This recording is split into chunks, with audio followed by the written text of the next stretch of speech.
নগাঁৱৰ ৰহাত সৰ্বাত্মক শিক্ষাৰ 5দিনীয়া প্ৰশিক্ষণ সম্পন্ন। নগাঁৱৰ ৰহাত সৰ্বাত্মক শিক্ষাৰ অধীনত আৰম্ভ হোৱা 5দিনীয়া প্ৰশিক্ষণৰ আজি সমাপন হয়। ৰহাৰ চতুৰ্থ স্থান চলি থকা প্ৰশিক্ষণত 200খন বিদ্যালয়ৰ শিক্ষক-শিক্ষয়িত্ৰীসকলে অংশগ্ৰহণ কৰে।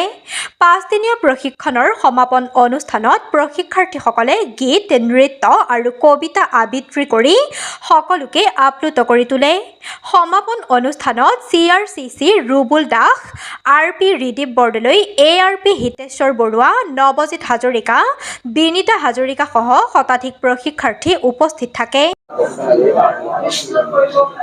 হয়, বিভাগীয় নিৰ্দেশনা অনুসৰি কপিলী শিক্ষা খণ্ডৰ উদ্যোগতো যোৱা 1 অক্টোবৰ তাৰিখৰ পৰা 5দিনীয়া কাৰ্যসূচীৰে সৰ্বাত্মক শিক্ষাৰ প্ৰশিক্ষণ অনুষ্ঠিত হৈছে।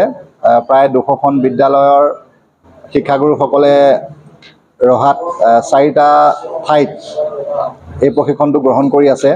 আৰু সৰ্বাত্মক শিক্ষা আজিৰ তাৰিখত অতিকৈ প্ৰয়োজনীয়, কাৰণ আমাৰ দিব্যাংগ শিশুসকলক সমাজে বিভিন্ন ধৰণে অকণমান আওকাণ কৰা বা অৱহেলা কৰা পৰিলক্ষিত হয়। গতিকে এই ভাৱবোৰ আঁতৰ কৰি তেখেতলোকক জাতি, ধৰ্ম, বৰ্ণৰ নিৰ্বিশেষে একেটা শ্ৰেণীকোঠাতে সমানকৈ কিদৰে আগবঢ়াই নিব পাৰি সেই বিষয়ে প্ৰশিক্ষণটোত আলোচনা কৰা হৈছে।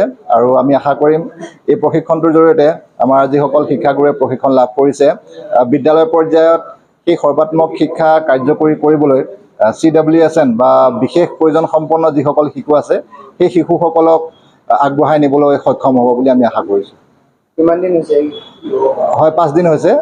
1 অক্টোবৰৰ পৰা আজি সামৰণি দিন।